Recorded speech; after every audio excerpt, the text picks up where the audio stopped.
Right, welcome back, everybody. As we observe the 6th United Nations Global Road Safety Week, we take a look at a contentious discussion about taxis and general road etiquette in South Africa. In 2010, Dr. Lee Randall treated a college-educated taxi driver who was hit by a private car, lost his arm, and was left disabled. Now, having worked as an occupational therapist in South Africa, the USA, and New Zealand for over 30 years, the numerous road crash survivors amongst her caseload drew her attention to road ethics. She embarked on PhD studies, immersing herself into research on challenges and assumptions about road safety, minibus taxi crashes, and who is actually responsible. It's very fascinating to read this. Dr. Lee Randall, she's an occupational therapist and a road ethicist, and she joins us now. Dr. Randall, great to be chatting to you. Good morning to you and to the viewers. So I have to confess, a road ethicist. I've spoken to a lot of people. I've never spoken to a road ethicist. What exactly is that? I mean, is it looking at, I suppose, ethical behavior when it comes to road usage? Well, it's also understanding the ethical reasoning that goes into road usage. Yeah. And the fact that the road traffic system is about the most dangerous place that any of us get to spend time in. And because we do it on a daily basis, and most of the time we survive, we fall into a human trap of underestimating risk. So my interest was the minibus taxi industry because of the sheer number of people who travel using minibus taxis. It's probably 70% of South African commuters in a city like Joburg.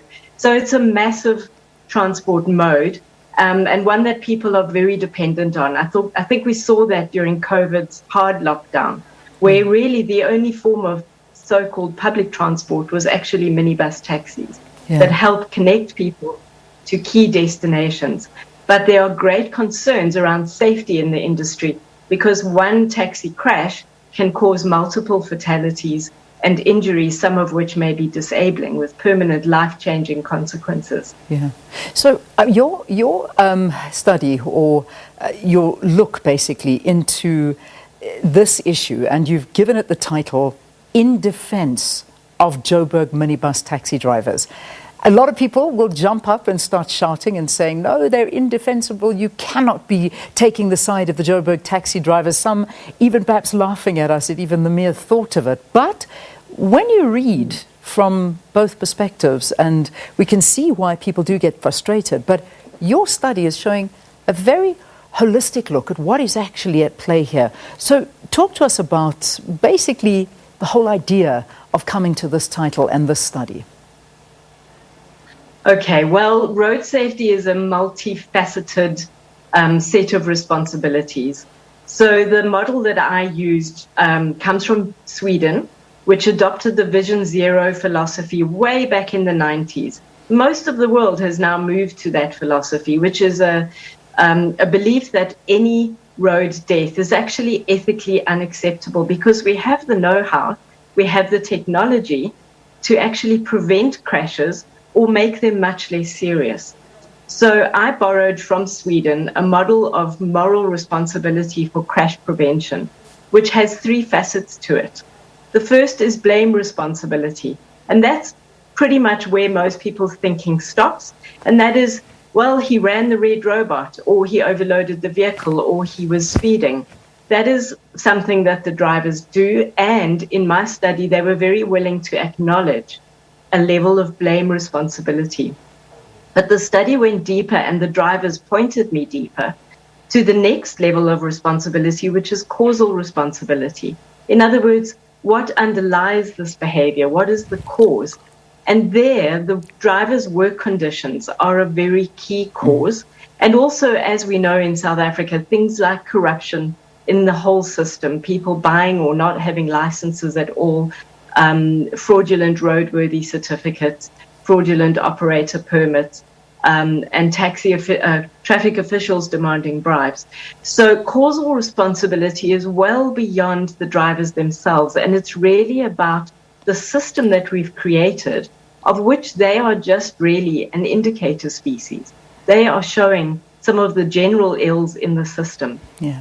And then the third type of responsibility, and here we all have a role to play, is something called forward-looking responsibility, which is an acknowledgement that the current situation is not optimal. How can we have up to 2/3 of our population traveling in a mode that is not properly regulated and that is unsafe?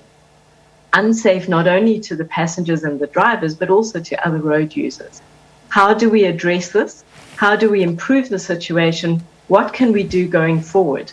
And there, according to the safe system model of road safety, the key duty bearers are actually government as the system designer and the law enforcer, and vehicle manufacturers. Yeah. But there are also responsibilities on the part of every road user, whether a pedestrian, cyclist, recycling trolley pusher, minibus taxi driver, private vehicle driver, or truck or bus driver. Yeah. So, I mean, it's quite fascinating when you look in, and you did a study. Obviously, we spoke about what it was triggered by a gentleman involved in an accident, and you treated him as an occupational therapist, and this really piqued your interest to look further. But I imagine that during your studies, you spoke to a host of taxi drivers and got to understand the conditions in which they work. And perhaps a lot of South Africans, we don't. We get so angry at the behavior, but we actually don't look at the circumstances that sometimes drives that behavior. I mean, I'll just read some of the things from your study. You're saying that many bus taxi drivers work at least 6 days a week, 15 hours a day. They have no UIF, no overtime. They have to pay for their own petrol, professional driving permits, licenses, taxi cleaning, minor repairs. They earn as little as 200 Rand a week at times. This is according to what you're saying. And furthermore, statutory requirements like shifts being restricted to 9 hours and paid leave being provided are ignored by taxi owners. So the conditions that they work in are very, very harsh, and perhaps we eliminate that. So this talks to a much bigger problem, and obviously meeting targets. It's desperation versus trying to make a living. Talk to us a bit more of the experience you learnt. Well, I must first of all say that it does vary from one taxi owner to another and one association to another. And since I did my fieldwork, there have been some forward strides in terms of formalizing the industry and improving the work conditions of drivers. But of the 50 drivers that I surveyed and the 12 drivers that I interviewed in depth, at least 2/3 of them had none of the statutory benefits that they should have had that come with employment. And basically the target system has shown up in many African cities as a key problem, where the drivers are literally chasing money. So be aware, if we are private vehicle drivers, that the minibus taxi driver in the vehicle next to you may be extremely distracted by the need to, first of all, generate what he's going to have to pay the taxi owner at the end of the day, let alone try to earn something that will cover petrol and all the other costs that you mentioned, let alone take home some actual pay. Now, there does seem to be a shift from the early 2000s when the International Labour Organization did a study of taxi drivers' work conditions and found that they had no wages per se. They simply got the leftovers at the end of the day. To my surprise, I found that a lot of the drivers talked about receiving wages, some sort of weekly wage, very often just left in an envelope on a table, in the taxi owner's kitchen, for instance. But those wages may be as little as 200 Rands a week, as you've mentioned.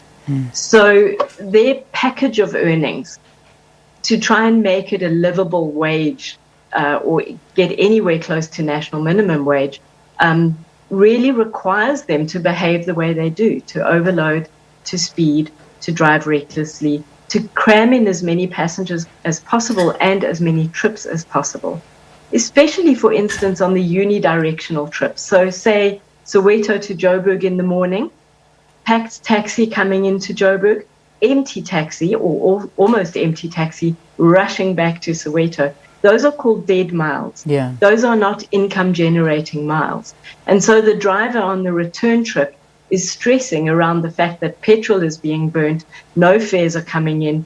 He needs to get urgently back to Soweto and load up the next collection of fare-paying passengers. Yeah. So there's a tremendous financial pressure going on all the time. Yeah, and this Even is something. if the targets are set Yeah. fairly sensitively, the target system per se, Yeah. as opposed to, say, what a bus driver has, which is a salary, some degree of security, the target system per se is a public health problem because it can foster the conditions that make for crashes. And that's the reality. I mean, when you see the causes of some of these accidents, I mean, taxi drivers taking to the wrong side of the road, speeding up the side of the road as there's long lines of traffic, so they can get to destinations. And we've seen it. I mean, we don't need to talk through them. We see it, and this is the lived experience of many people, which we see an uptick in death tolls. But the blame doesn't solely lie there, according to your research, and it's quite interesting, where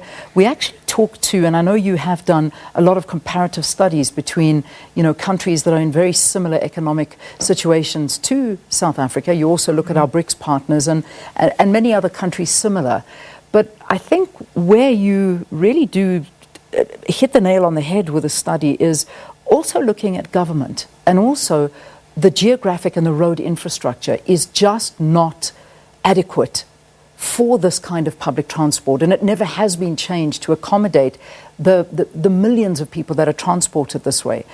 So that is a big glaring problem. Talk to us about that. Well, Joburg is not the only African city that has tried to write out paratransit, and by paratransit I mean informal public transport. Typically privately owned, small-scale operations, a multitude of small vehicles.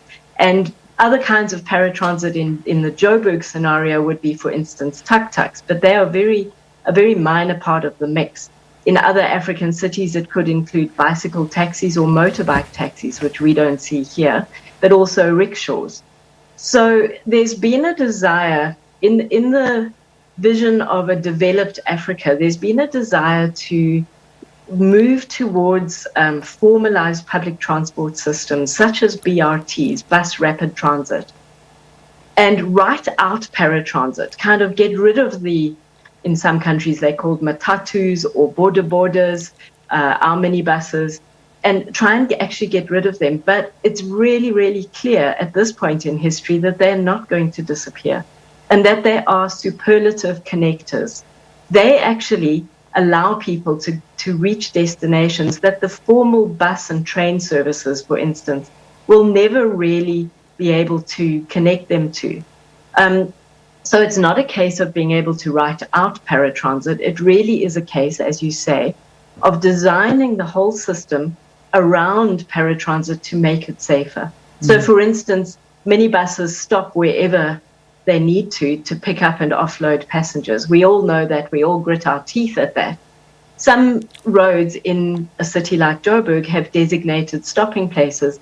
Was the taxi industry consulted in the location of those places? Were passengers consulted?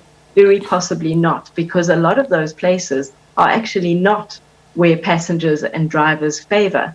So there's a lot of road design and many road factors that come into trying to make an industry like this safer for its users and also safer for all of the rest of the road-using public. Yeah. So wrap this up for me, I mean, literally in less than a minute if you can.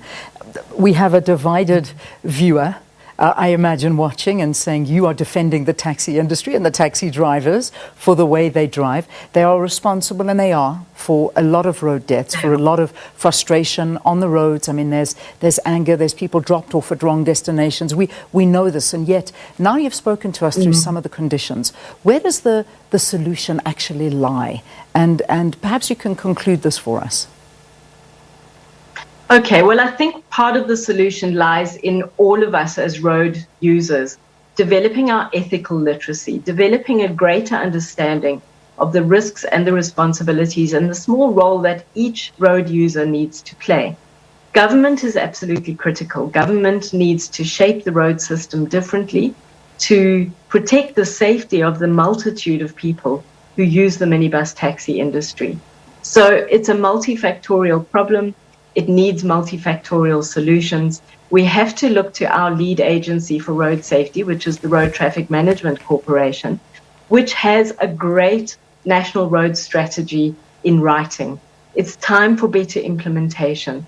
It's really critical as we enter the second decade of action for road safety. The world basically failed in the first decade to reach its target. We're now moving into the second decade where the world is aiming to halve road deaths by 2030. That is a very critical and key target, and addressing crashes in something like the minibus taxi industry is a very big part of getting us towards that target. All right, let's leave it there. Fascinating discussion. Thanks very much for letting us look at a different side of the story, because it is important to see the other side and then to think of our own, I suppose, feelings with regard to how we understand it. So Dr. Lee Randall, a road ethicist, she's also an occupational therapist, basically contending that public tends to vilify minibus taxi drivers and ascribe a high degree of moral responsibility to them disregarding their work conditions. So fascinating, Sakina, wouldn't you say? Absolutely, Yeah. absolutely. But it's so important, to have a multidimensional view of a problem that we've had a very one-sided perspective on. Yeah. So very fascinating to view that. So, I mean, it is something we need to look at very, very carefully. But we've got to leave it there for our SABC2 viewers. Thank you very, very much for watching, everybody. Another hour coming